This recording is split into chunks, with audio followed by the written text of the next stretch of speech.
everyone for coming out tonight to the public forum sponsored by the International Socialist Organization. Tonight's topic, the title of our forum tonight is Unite and Fight, the Marxist Strategy for Fighting Oppression. Undoubtedly, as I'm sure that we're all aware, we live in a world that's dominated, permeates everything with racism, sexism, homophobia, all types of oppressions that people experience in their day-to-day lives. And tonight we're going to have Britt Schulte, who is just a recent import to the city of Chicago from the great state of Texas. She works at Haymarket Books as an editor. People should make a point of checking out the Haymarket Books display over here. We have some great stuff that people should take home with them. She's published numerous articles in Socialist Worker newspaper.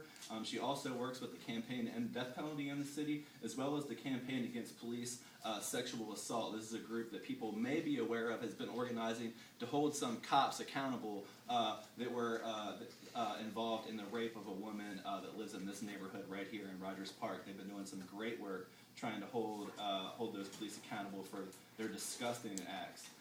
She'll be drawing upon a number of articles and books which are available over here, like I mentioned, that people should check out.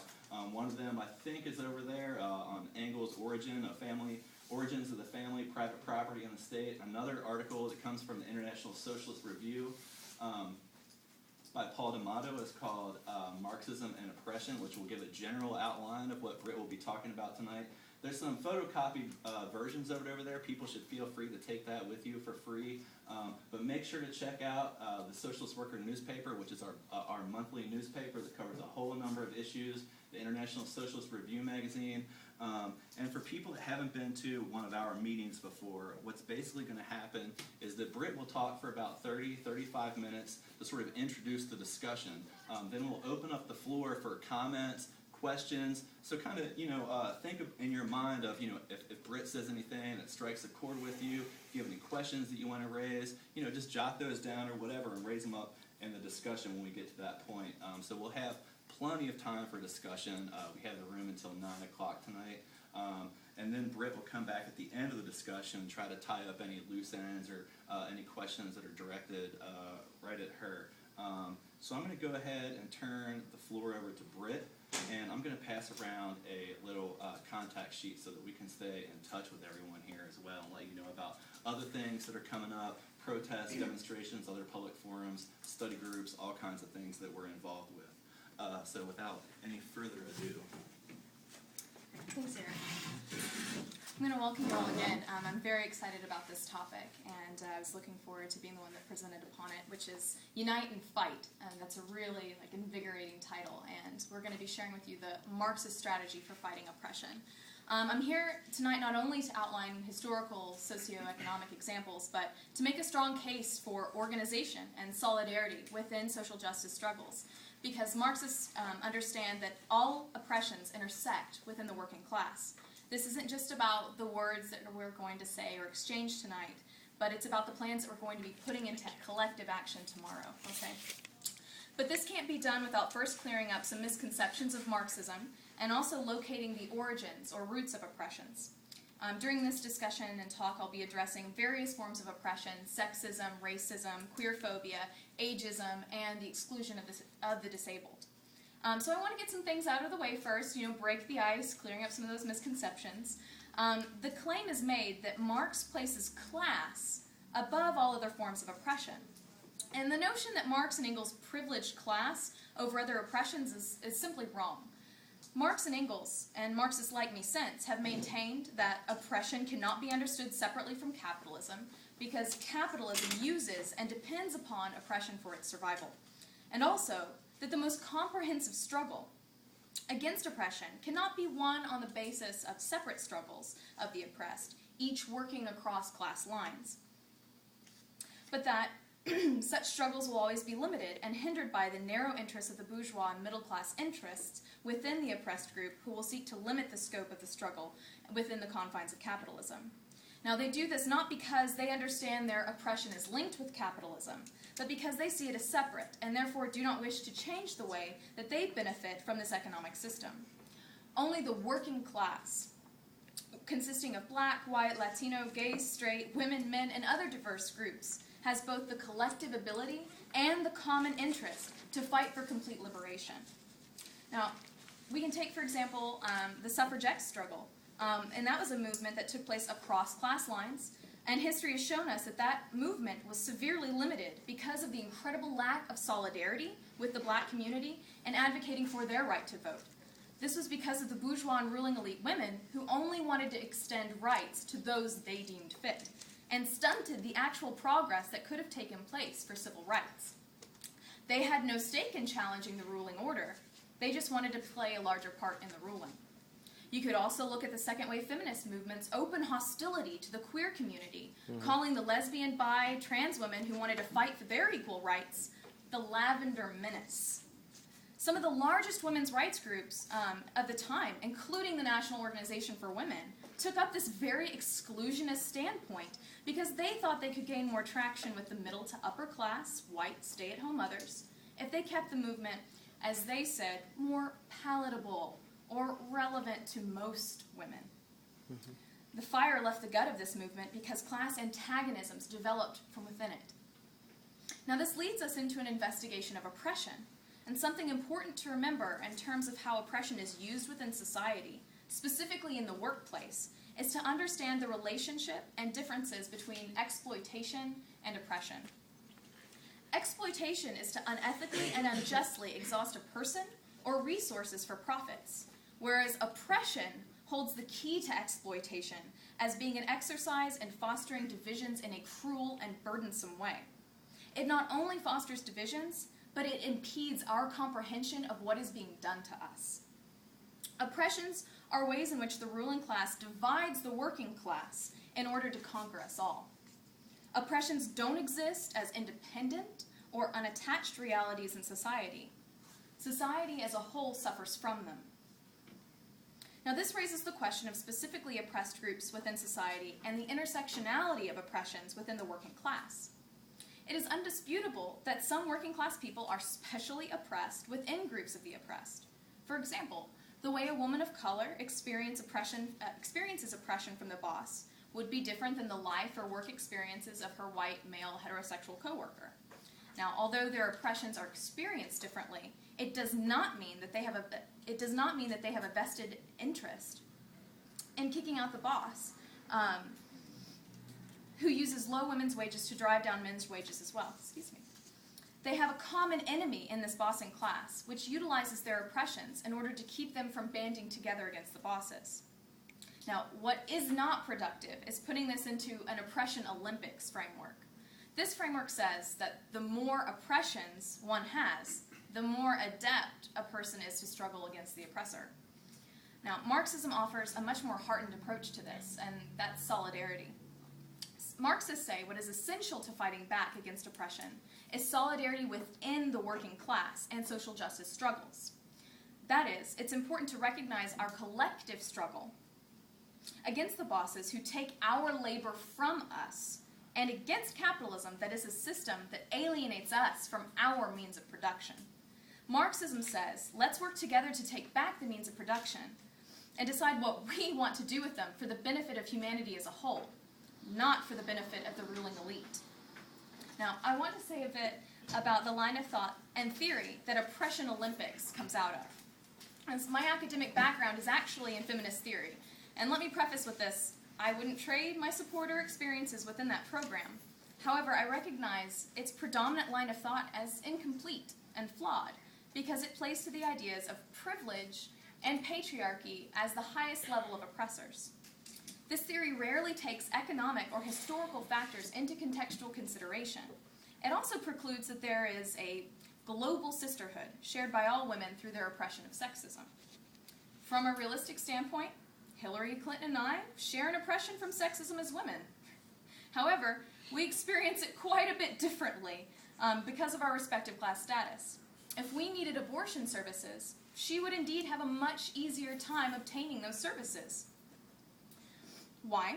Because she wouldn't have to worry about cost, finding an abortion fund to help with that cost, scheduling time off from her 9 to 5 to get that procedure, and then making rent after paying for that service, or having insurance if there are attached complications. Hillary Clinton, along with other rich and ruling class women, do not experience threats to their reproductive freedom and bodily autonomy the way that I and other working class and poor women experience those threats. This kicks to the curb the idea of a global sisterhood. It's time to stop the absurd unpacking of the privileged knapsack and address the real threat to solidarity, the ruling class. Know your rights. Not being stopped by the cops because of your outward appearance is not a privilege. It's a right. Having access to decent health care isn't a privilege. It's a right. Mm-hmm. Being able to keep a roof over your head, despite what the economy is doing, is not a privilege. It's a right. Mm-hmm. And it is a fundamental right for all to be able to go to a good school, receive a quality education. It's not a privilege. It has been suggested in some quarters that this is not enough. That's a Clash reference, guys. So where do oppressions like sexism, racism, I just aged myself, queerphobia, ageism, and the exclusion of the disabled come from? They've taken many forms historically, but under capitalism have been used to put forth and reinforce ruling class ideology within society as a whole. Ruling class ideas are meant to trickle down. They're the only part of trickle-down economics that ever worked. Even though these ideas, at one point or another, have to contradict themselves, especially during a crisis, and don't serve anyone but the ruling elite, they continue to permeate society to an obscene extent. Capitalism is a society based on the exploitation of the many by the few. Because it is founded on massive inequality, it requires various means to oppress and keep down working class and poor people.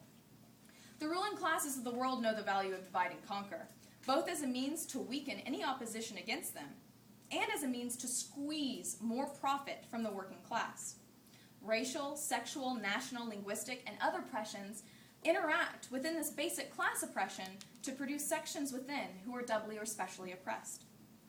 Marx and Engels were clear that capitalism, a system based upon the exploitation of wage labor for profit, was founded on enslavement and oppression from its beginnings. I want to take some time and touch upon the origins of oppressions from a Marxist perspective so that we can better understand how to fight them. Understanding where oppression comes from is essential in uprooting such entrenched ideologies. If we don't have a clear conception of what it is we're up against, how can we expect to overcome it? Of course, I won't have time to fully develop the entire socioeconomic or historical magnitude of their roots and subsequent present-day applications. However, we can bring those things up in discussion and discuss them further. Oppressions need to be taken out of the abstract and made all the easier to get rid of, starting with sexism. Marxists draw upon Marx and Engels' ideas, which rejected outright the perspective upheld by conservatives, but also some feminists, that the low status of women was an unchanging feature of society, fixed for all time by human biology or by the sheer ideas that people have in their heads. Marxism's understanding of history views human beings as not only products of the natural world, but as active agents able to interact with their environments, affect change within themselves, their social structures, and the natural world around them. This understanding does not mesh with the flawed perspective that holds women as always being inferior, because it looks at the evidence of the evolution of human society. Women's status in society has always been related to the role that they have played in the family and the various forms that the family has taken in history. Women's roles changed with the development of private property. According to the sexual division of labor, men tended to take charge of heavier agricultural jobs, like plowing, since it was more difficult for pregnant or nursing women. As production shifted away from the household, the role of reproduction changed. The shift toward agricultural production sharply increased the productivity of labor.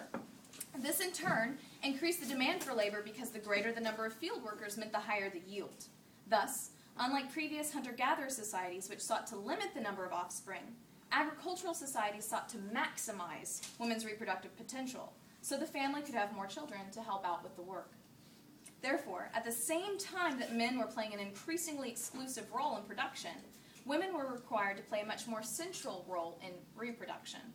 Mm-hmm. The rigid sexual division of labor remained the same, but production shifted away from the household.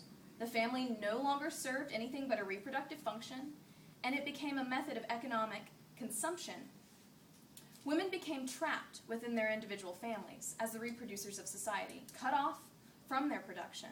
These changes took place like they do, among first the property-owning families, and then the first ruling class. But eventually, the nuclear family became an economic unit for society as a whole. That is why capitalism has an interest in the continued oppression of women. If women had the unchallenged ability to control their reproductive means and were compensated for work equally in society, the ruling class would lose its manufacturers of the next generation of poor workers. It does not want that. Capitalism is not only invested in creating sexist rhetoric to keep women in their place, but it also has an interest in promoting racism as a means of weakening and dividing the working class, thereby driving down the costs of labor. Now, racism is a particular form of oppression, and it stems from the discrimination against a group of people based upon the idea that there's some inherited characteristic, such as skin color, that makes them inferior to their oppressors. Yet the concepts of race and racism are modern inventions. They arose and became part of the dominant ideology of society and the context of the African slave trade at the dawn of capitalism in the 1500s and 1600s. In order to keep the white indentured servants from uniting with enslaved blacks, a falsehood was crafted to keep them from seeing their common enemies, the landowners and the slave traders.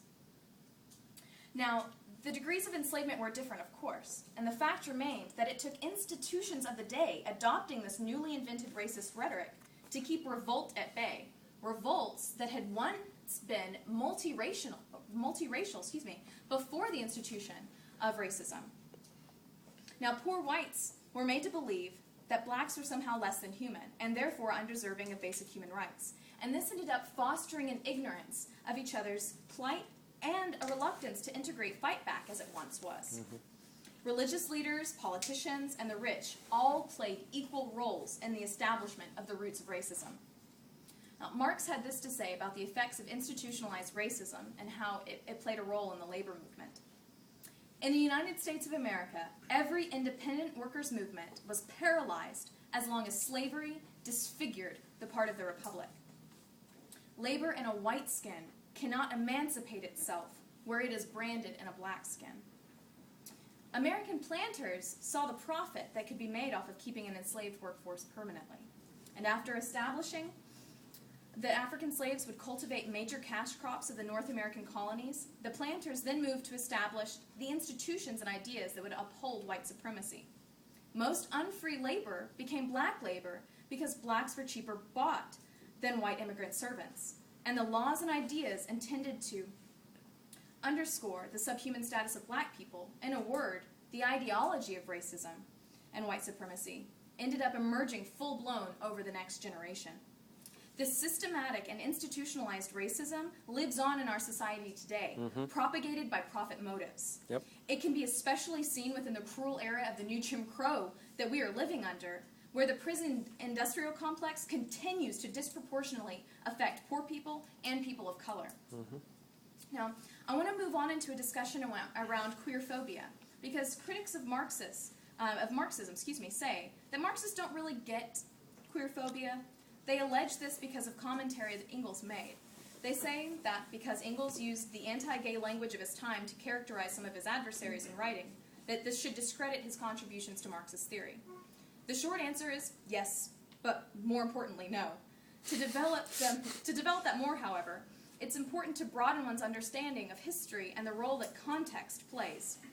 People's minds don't develop in vacuums. People are products of their respective societal times and their socialization processes. And though this is not an excuse, this is not to excuse the things he said, it is rather to point out why those bad ideas should be left behind, while also recognizing that this is the man that wrote the first feminist text and sought to explain the origins of women's oppression, and those ideas should be taken and furthered. To ignore his work is to ignore the foundation of the women's movement and consequent theory bodies that would eventually spring from it. It is very easy and very wrong to take ideas, theories, and generally anything anybody says out of context. The same holds true in this case as well. Engels was carrying around some seriously crappy baggage, and we should work to shed that. It's necessary to locate the roots of queer sexuality and its subsequent repression in the ever-changing role of the family. The family that supposed sacred institution exalted by right-wingers, and as Sherry Wolf puts it, surreally depicted by commercials touting domestic cleaning products, has changed radically throughout human history. The fact is, the family, as we know it, has not always existed. The changing economic structure that took place between the transition from feudal to industrial societies altered attitudes towards both women and sexuality. Only with the rise of the family and the separation of the spheres of production and reproduction did the division of labor between men and women begin to connote inequality between the sexes. Imposing monogamy, of course for women only, afforded the means through which the wealthy, wealthy men's property could be inherited by children, whom the father could be certain were his own. So monogamy, in essence, developed as the agency through which ruling class men could establish official paternity. Now, later in the reinvention of the working class family was urgently needed because of imposed brutish working conditions. Reformers during the Victorian era campaigned for changes in factory and housing, and this led to the creation of the family wage for men, an amount that was intended to sustain a family and allow women to stay at home and care for children and clean their homes. Mm-hmm. This wage rarely did suffice, though, and working class women continued to take in odd jobs and sewing. Though it made the impact of trapping women, it also relieved women from exhausting hours of dangerous factory work. This essentially established the heteronormative idea of the male breadwinner, even though this was a far cry from reality. Children ended up being sent to school, not only to educate them for future jobs, but to instill within them now the discipline of work and rigid morals of the middle class. Though this established a precedent for the ostracizing of those not fitting the family model, queer oppression became systematized as a homosexual type in the form of a small minority of men and women whose erotic interest in others of the same sex came to the attention of legal and medical authorities in big cities in the later half of the 19th century. Now, in Britain, laws began to punish gay men caught seeking others like them in public venues, and this was really that onset that we see. As industry grew, so did the gap between the lives of the wealthy classes and the impoverished working class. And in the late 19th century, upper and middle class men often sought casual encounters with younger working class men, whom they believed were indifferent to the anti-homosexual mores. Aside from bourgeois prejudice, this belief was also based on the real-life working conditions of the working class, which was crowded in one-room tenements and slums, where social rules against sexual promiscuity and alternative sexual activities often did not apply.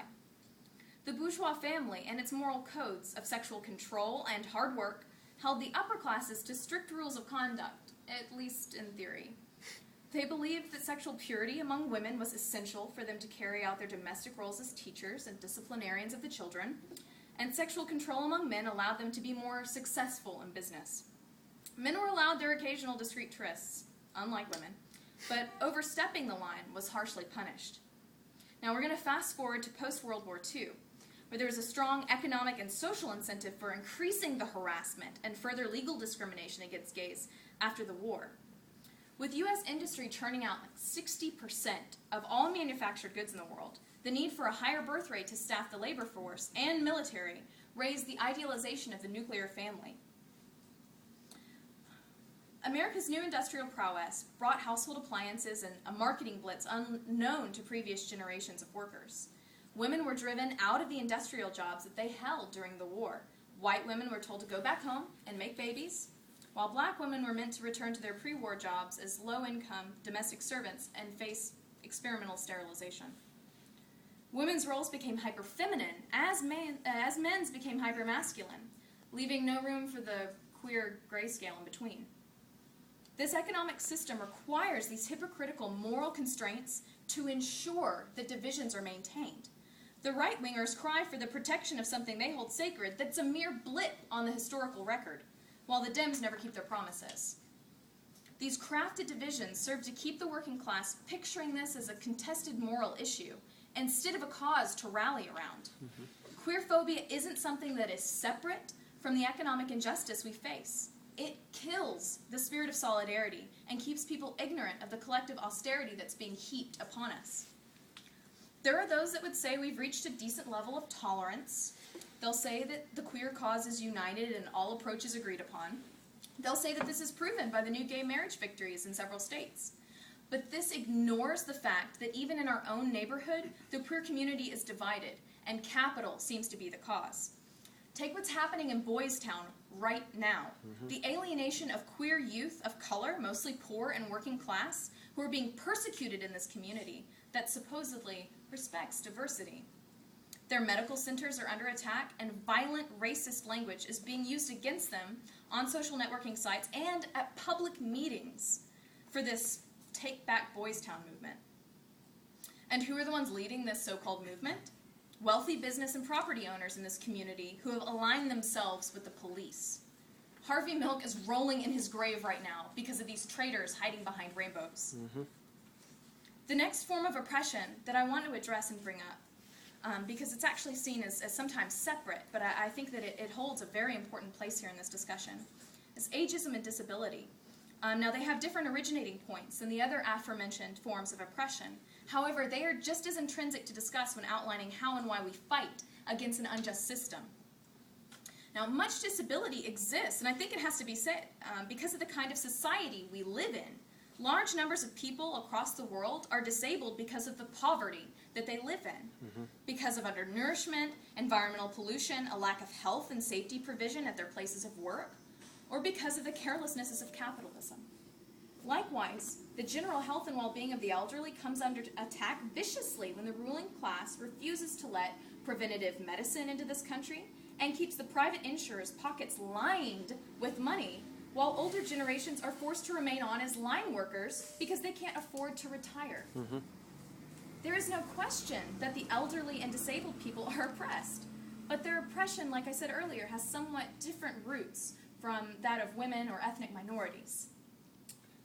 The elderly and people with disabilities face discrimination every day in terms of the negative attitudes and exclusion from wider society. This oppression and exclusion arises from different economic motives. Most employers see older or disabled employees as a problem, something difficult, something different, something that will cost them more to employ. But the oppression starts from a different trajectory. The initial assumption is that the elderly and people with disabilities are worthless under capitalism. That doesn't mean that capitalists are creative or incapable of realizing that the elderly and disabled people can be a source of cheap labor. Take, for instance, the nefarious tactics of Walmart. They take out insurance policies on elderly and employees with disabilities in order to profit off of them in cases of work-related accident or their death. So the oppression of disabled people is a reflection of the way in which capitalism reduces everything to profit. This is especially true in periods of economic crisis. Social safety nets for the elderly and people with disabilities are now some of the first things to be slashed. The majority of disabled people earn lower wages, while living costs are frequently higher for them. So it's not surprising that something like 2/3 of people who actually report disability are living way below the poverty line. The point of building a movement around the defense of dignity is not to deny that impairments exist, right? But rather to openly acknowledge that people have impairments. We should hold fast to the idea that the age or impairment in and of itself should not deny people access to employment, social integration, or general well-being and a dialogue within society as a whole. Those things are denied because the ruling class ideology denies them. They are denied when society fails to provide the means to overcome that exclusion, when it fails to provide access and employment to people with disabilities, and when it chooses to segregate and degrade its elderly workforce and its disabled workers. So what do we do with all of this information, right? I think it actually happens in stages. It did for me. First, you're going to get really pissed off, and you're probably sitting there just fuming in your head, right? Then you're going to get resolute. And you're going to start connecting things and putting things together and adding up personal work experiences and experiences of friends. But then you need to get organized. We need to build around social justice movements that are fighting against all forms of oppression. We need to get active and involved within our communities and be the catalyst for change. We need to build a grassroots fight back that has the force of direct action on its side and can win people to the politics of solidarity and struggle. We need to push for a world where all of these oppressions, sexism, racism, queerphobia, ageism, disability exclusion, are antiquated footnotes from darker times. The ISO, which I am a member, is directly and actively involved in the fight against oppression, whether it be fighting for free abortion on demand and an end to victim blaming and rape culture, combating the new Jim Crow injustice system that is inherently racist, cruel, and anti-poor, whether it is standing up for pride and visibility in the queer community and making sure that you stand against bashing, and also promoting safe and secure working conditions for the elderly and people with disabilities and a chance for all to retire in dignity. Now, if what I'm saying is striking a chord with you, don't leave here without talking to somebody about how to get involved and how to get plugged in to this organization. We all have the collective ability to effect real change, but only when we identify for ourselves who the real oppressors are and decisively fight back. The strategy to end oppression takes empathy, solidarity, and respect, but it cannot be done without collective action and organization. Join the ISO and fight for a world without oppression.